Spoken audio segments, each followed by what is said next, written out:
So in this lesson, you're going to learn how to prove algebraic equations. So we'll start with the title of our lesson today is Algebraic Proofs. And we're going to call this version B. This is the less challenging version. Version A has slightly more difficult equations that we would solve. So we'll start with the reflexive property of equality states that a number or variable is equal to itself.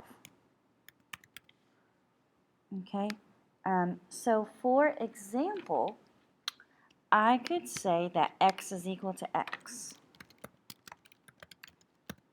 Or I could say that 4 is equal to 4. Or I could say that segment AB, the measure of segment AB is equal to the measure of segment AB. This will become more important when we study congruent triangles. We're going to need the reflexive property of equality very often. The symmetric property of equality states that if one value is equal to another value, then the second value is equal to the first value. For example, if x is equal to 2, then 2 is equal to x. So it just means that you can swap these. So, or you could say that if y is equal to 7, then 7 is equal to y. Okay, here's another one. The transitive property of equality is a little bit more challenging.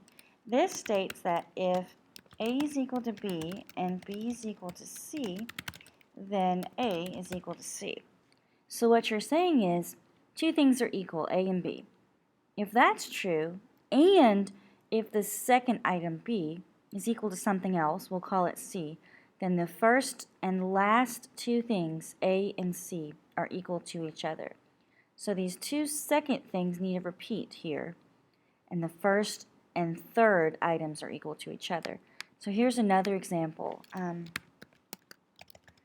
If y is equal to t, and you need to repeat and say t, the second thing, is equal to something else, we'll call it h, then y, the first thing, is equal to the last thing, h. Okay? The addition property, subtraction, multiplication, and division, those are all very simple. They're very similar. If you add the same number to both sides of an equation,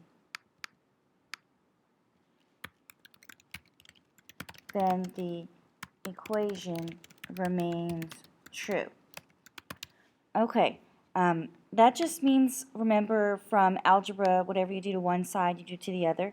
If you do some kind of addition to both sides of the equation, that's called the addition property. If you do some type of subtraction from both sides, that's a subtraction property. This is subtracting from both sides. I'm not going to write out this big long definition 4 times. Multiplication is multiplying both sides. Okay? Division is dividing both sides. Okay? And then we've got the distributive property. So for the distributive property, I'm not going to give you the definition. I would rather give you an example. So here's an example. Let's turn on this device that lets me write on the board. Let's see if it's working.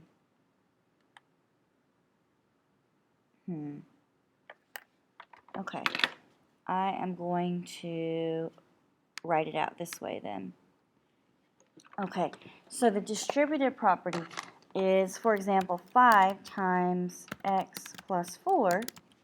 You can say that that's 5 times x, which is 5x, plus 5 times 4 is 20. That's an example of the distributive property. And then the last part here says, in geometry, a 2-column proof looks like this. So we're going to be doing a whole bunch of 2-column proofs. You typically see the word proof with a colon, And then on one side you see the word statements. On the other side you see the word reasons. And there's two columns that look like this. And there's stuff written under this column and there's stuff written under this column. Look at a couple of examples of how to prove algebraic equations. So in this first example, we are going to solve and write a justification for each step. And it's showing 6x plus 2 times x minus 1 equals negative 30. Okay, so we are going to write the word proofs at the top. And then underneath that we have statements on the left and reasons on the right. And we will turn this into two columns. So for the first statement, we're actually going to write down, okay, this is 6x plus 2 times x minus 1 equals 30. Okay, write down the equation. And then the reason for that, the reason that we always start with is this was given to us. The second statement will be, let's go ahead and distribute. So if I was solving this equation, the next thing I would do would be 2 times x is 2x minus 2 times 1 is 2. And the reason for that is I just used the distributive property of equality. The third step would be me combining like terms. 6x plus 2x is 8x, and I still have minus 2 equals 30. And the reason for this is I combined like terms. Okay. And then in the next step, I'm going to add 2 to both sides. And when I add 2, I get 32. That is called the addition property of equality because I added 2 to both sides. And then the last step is to divide by 8. And this would be the division property of equality.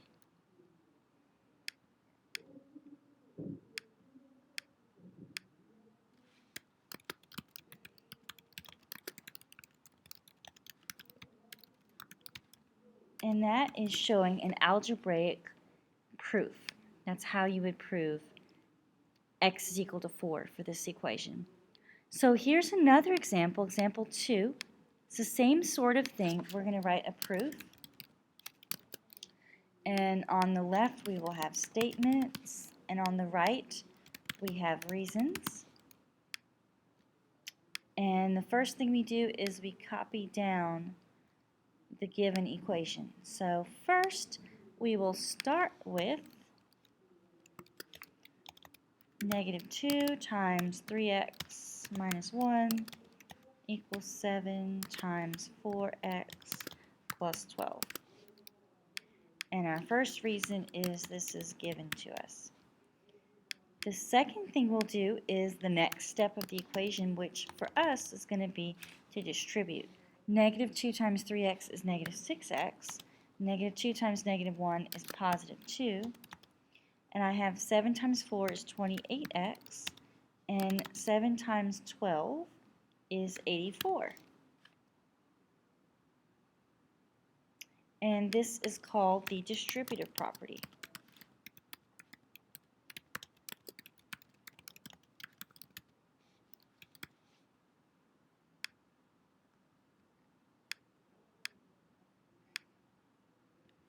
All right, and the third step, we are going to combine. I was going to say combine like terms, but it doesn't look like there are any on the left or right to combine. So next we can, let's see, we can add 6 to both sides. So 6x will end up with 2 is equal to, I'm going to do 28x plus 6x. That is 34x. Okay, that is the addition property of equality.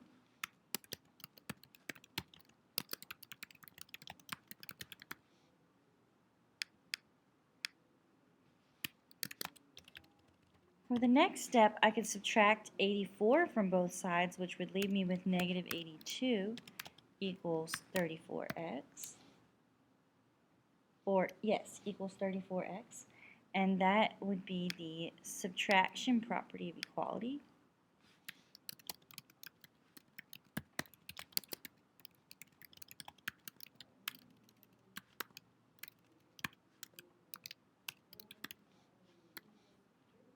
And then I could divide by 34.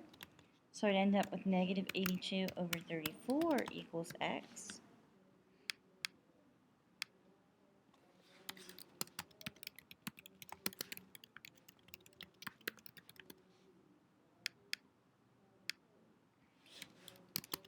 And the step after that would be, I would really like to write this with x on the left. Negative 82 over 34. Okay, so x is equal to negative 82 over 34. And that is the symmetric property when you reverse the order.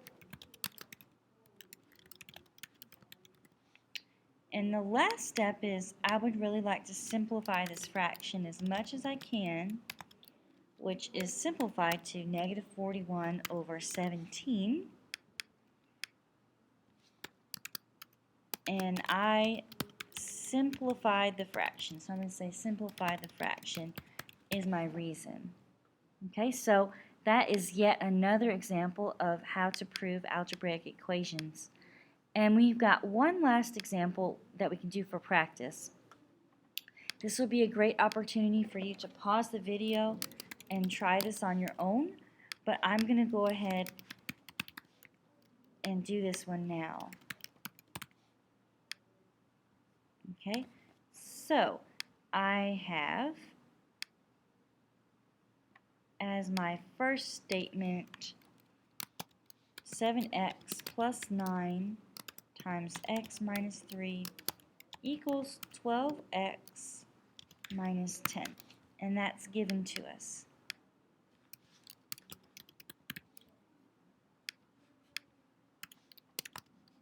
Okay, and the next thing I'm going to do is distribute,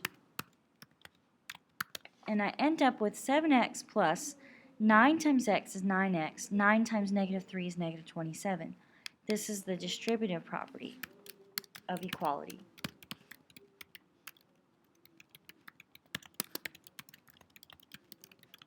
Okay, the next step is to combine some like terms. 7 and 9 put together is 16. So I end up with 16x minus 27 equals 12x minus 10. That is when you combine like terms. Okay? And then I can subtract 12x from both sides, and I end up with 16 minus 12 is 4.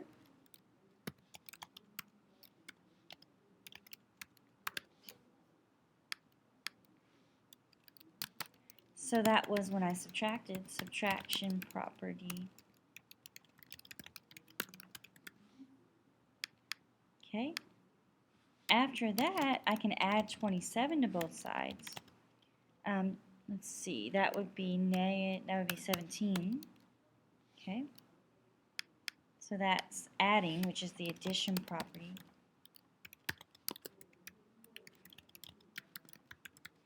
Okay. And then after that, I can divide by 4. So x equals 17 over 4, which is also the same as 4.25. Okay. That was, we divided to get the answer. All right, thank you so much for watching.